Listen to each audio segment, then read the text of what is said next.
Assalamualaikum warahmatullahi wabarakatuh. Perkenalkan, nama saya Cynthia Febriani Karantiti, Stambuk A11200069.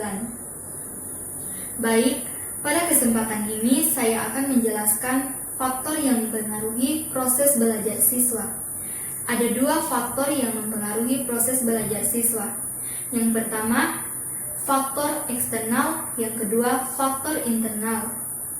Nah, apa sih yang dimaksud faktor eksternal dan internal itu?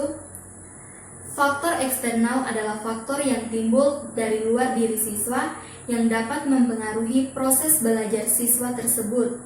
Sedangkan faktor internal dalam Kamus KBBI atau Kamus Besar Bahasa Indonesia, internal menyangkut bagian dalam entah dari segi diri dan tubuh, yang artinya faktor ini timbul dari dalam diri siswa itu sendiri yang dapat mempengaruhi proses belajarnya. Saya akan menjelaskan 3 contoh faktor eksternal dan internal. Nah, mari kita bahas. Yang pertama, contoh faktor eksternal. Contoh yang pertama yaitu lingkungan sosial sekolah. Guru dan teman-teman sekelas dapat mempengaruhi proses belajar siswa. Contohnya, ketika seorang guru jarang masuk ke kelas untuk memberikan materi pelajaran dan tugas kepada siswa, maka akan mempengaruhi minat belajar siswa tersebut, serta sekolah yang memiliki fasilitas yang tidak memadai dapat mempengaruhi proses belajar siswa. Yang kedua, lingkungan sosial keluarga.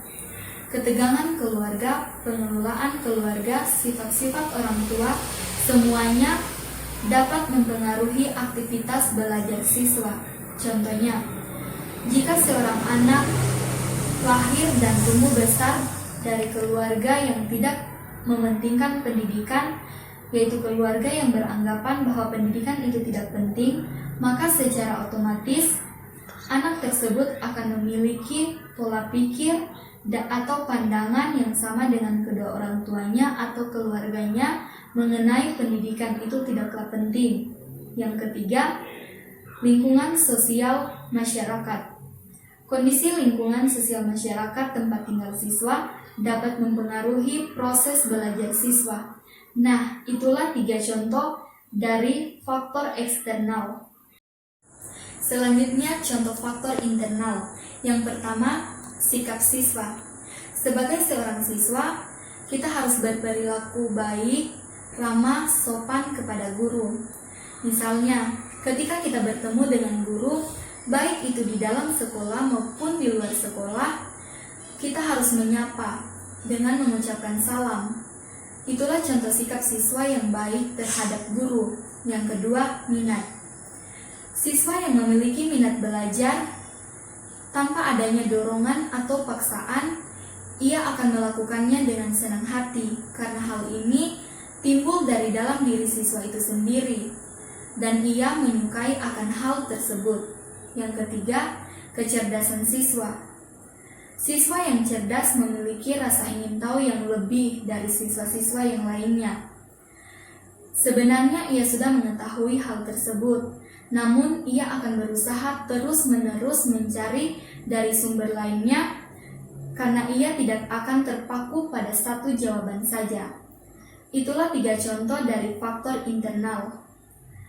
Jadi, jika kita melihat dari faktor-faktor yang telah kita bahas sebelumnya, semua tergantung pada diri siswa itu sendiri.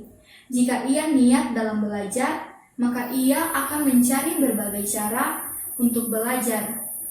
Contohnya, ia akan mencari materi pelajaran dari berbagai sumber yang ada, seperti mencari di internet, buku, dan lain-lain.